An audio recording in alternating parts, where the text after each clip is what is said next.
Hello, Hi, how are you? I'm good, good. How are you? Good, good. Can you hear me? Yes, I can hear you. Can you hear me? Okay, your voice is very faint. Probably volume issue. Yeah, okay, now better. Am I audible now? Yeah. How are you doing? Yeah, I'm doing great. Okay, great. So let me introduce you to our viewers today. So we have with us Mr. Manav Sahu. He's an architect, and his firm's name is Elemental Story, and he's based out of Mumbai. Hello. Anything that you'd like to, say about yourself and the firm to our viewers, Manav?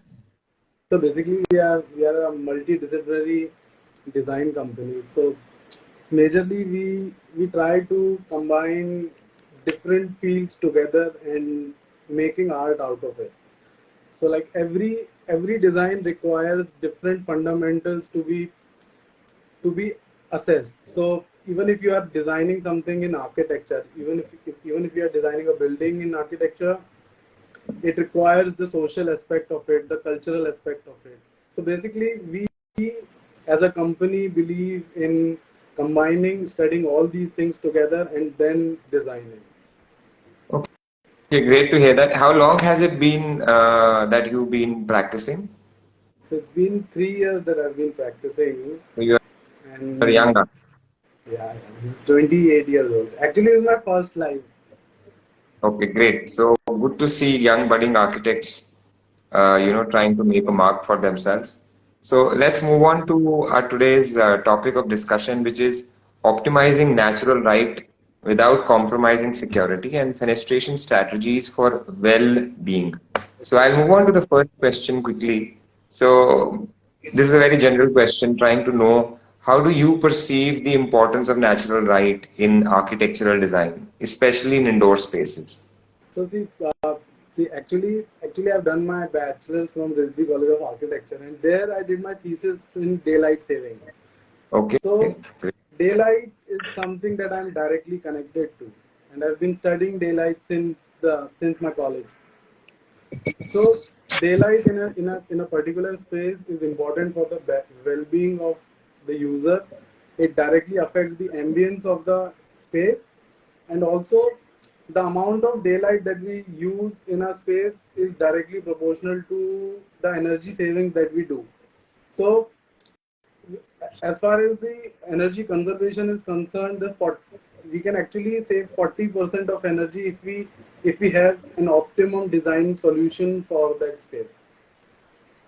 So when you say energy saving, whether it is to do with the running costs or probably also the capital costs involved in using the passive modes of probably air Basically, conditioning, whatever. the cost of fenestration is always a factor, but when you look at an element in a longer term, then you understand how energy efficiency works. So immediately, the cost of an emergency efficient product will be higher, but when you compare it for a longer run, then it would be beneficial for you as well and also for the environment. Okay, great. So let's move on to the next question. How can fenestration design contribute to both maximizing natural light and ensuring safety at the same time? Right. So for the see, as far as every user has a different requirement of daylight according to their experiences in the throughout the day. So like suppose if I'm a person who goes office daily, so I'll have a different requirement of daylight per day. And suppose if I'm an artist and I'm working somewhere, then the requirement of daylight would be different for that user. So every user requires a different type of daylight throughout the day, and that can only be happen by the types of fenestration that we can design. So generally there are four types of fenestration that majorly holds all the types together. So the first one is a direct light. So somewhere where you need to focus more, that space will have a direct light.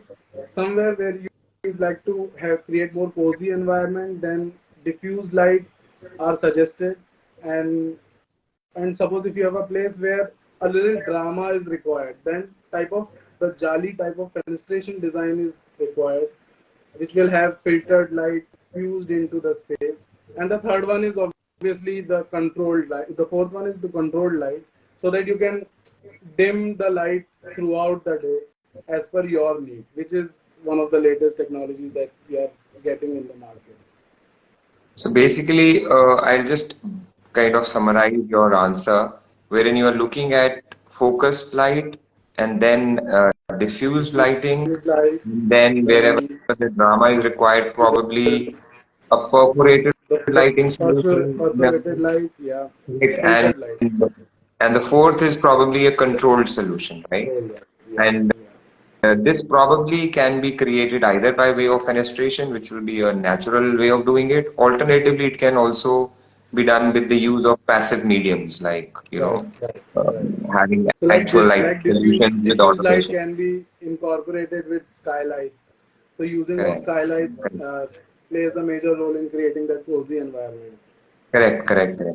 So yeah, these days I do often come across a lot of washrooms with a diffused skylight to give in natural light. Why? Because normally when washrooms are smaller in size, there, some bit of natural light also lights up the space in a better way than using, I Actually, would say, and also as you mentioned, the space is narrow, and when you have the diffuse light in that space, it actually increases the depth of space. yes. So very well said. I think I was able to connect with one of my experiences of diffuse, how the architect created diffuse lighting in one of the washrooms. Okay, so let's move on to the next question. Have you encountered instances where fenestration choices had a notable impact on occupants' well-being? Yeah. So for this one, see, we were in we want to design a house for our client. So it was situated in Madhya Pradesh, Jabalpur, and over there, he wanted a feel of exterior like outdoors in his home, and for that we tried looking at different type of fenestrations what are available in the market and how can we achieve that without sacrificing the security. So what we Hmm. did is uh, we covered an, an extra uh, extra space right after the living area with breeze blocks. So breeze blocks, do you know about the breeze blocks, which has like indirect light coming through the fenestration? No, you will have to tell me in a little So bit more detail. basically, breeze blocks are like concrete blocks which has Okay. angular openings in it. So if you are Okay. standing on this side of the block, you will not be able to see inside, but the light will Okay. pass through it, right? So that's created by using the thinner bricks, kind of installed in a way wherein they act like Yeah. a louver on So the where the side. security is not compromised, but the light diffuses in. So Yes, I get it. creating an exterior facade with that actually With a invited the tapered, natural with a light tapered inside. brick installation, right? With a tapered brick installation. Yeah, Okay, yeah. yeah, I get it. Yeah. Sorry. So So something like that we installed for our client, and that's how we were able to merge the feel of inside and outside. okay. Because, I mean, after Corona, we've really come across a lot of instances. I mean, we were talking about one instance, but we've come across many instances where, people, when they were probably, holed up in their houses with smaller windows and not being able to go out, obviously they missed the outdoors. Right. So there are many people who come back to us after that period to kind of, replace their entire fenestration with large fenestrations. Why? Because that at least give them a feel of the outside being inside the Connection house. actually. Yeah. So yeah, okay. So So, installing okay, larger windows is the key to actually have that connection with the environment. correct, correct. Okay, our next question is to do with any emerging fenestration technologies or design trends that you believe can, or could revolutionize the way we optimize natural light and security. See, for right now, how the pace everyone is being consuming energy throughout the world. So for that, we need a constant control of how that we can control the daylight coming in that space. So latest technologies like remote controlled windows where you can actually control the amount of light that is coming in. So the fenestrations are designed in such a way that they are kinetic fenestrations. So they open and then they shut as per the sunlight required. So something like that can be seen in future so that we optimize the use of energy. So probably it would require integration of, the window fenestration, or let's say fenestration systems operation with automation. Automation. Because in case we want to probably, look at the sun Sun movement angle. across the day, and the days in which we want I would say, this is more popular in louvered solutions, wherein, the louvers kind of tilt up, tilt down, depending upon the sun movement. So yes, Right, so right. the industry will have to kind of graduate towards being open to Something use that of you can actually automation systems. move, and yeah, you can operate Yeah. is always advisable. Otherwise, it will be all manual. I mean, you see more light coming in, you can probably use the louvers or the fenestration in a way. But yes, automation is something that probably we will see a lot of it coming into day to day. I would say, residential houses. Residential. Yes, Yes. and automation will happen. That I fully agree with you. Any other example that you have? There's one more that can be done using the tinted, like the type of glazing affects the amount of radiation that comes in the space. So something using with a better glazing in future would be Like a better low because E, yeah, like a performance glazing, low E glass yeah, usages right, can help that. right. Because nowadays the use of glasses is very constant. But when you realize that okay, this space requires a double glazing or a triple glazing, so a smarter solution for the glazing should be seen in future for optimized use of energy. Okay. And how do you foresee the integration of sustainable practices such as energy efficient glazing with fenestration designs for enhanced well-being? See, so it's like combining all the conversation that we had about the sustainability and everything. So I see it, like I said, every user requires a specific amount of daylight for him, the natural light for him. So when a daylight experts get on board a project, so particular a perfect way a perfect amount of daylight given to a user can actually optimize their experience throughout the day. So that's how I see every user will have a better well-being, a better system of living if they have a better daylight expert on board for their event. Okay. If I talk about integrating of the solar panels with the windows or fenestration systems, Great example. what's your, I know actually the thing is this that I only came across one company that's making embedded photovoltaic cells in glass which do not inhibit the view from that glass panel, because otherwise when you see a photovoltaic cell embedded in a glass panel, you see a lot of, it hinders your view at the end of the day. You will see patches of panels. So I understand that probably there is some degree of development that needs to go into creating these panels which don't obstruct the view, because then it takes away the whole idea of using large fenestration Right, systems, I and believe. glass over everything.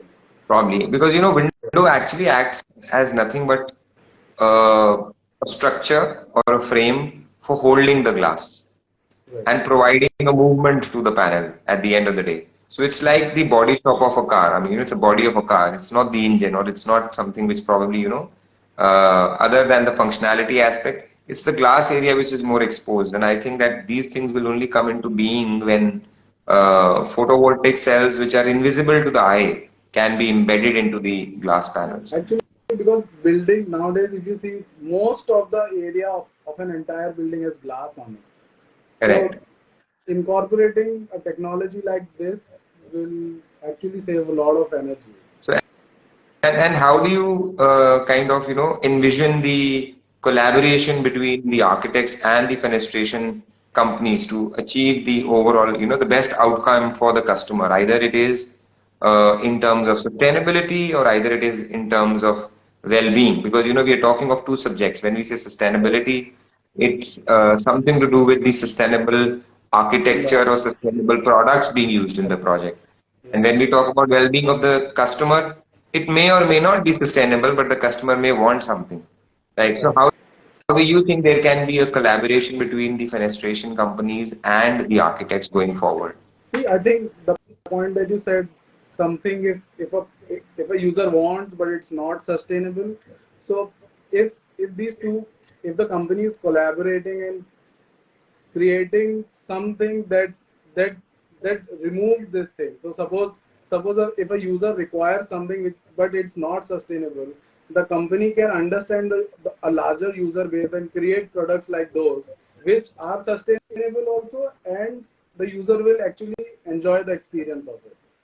Yeah, so okay, I have a bit to add here. I understand that probably it should be by way of uh, you know educating the customer. Why? Because in a way, someone who's building a house is not from the trade or necessarily from the trade.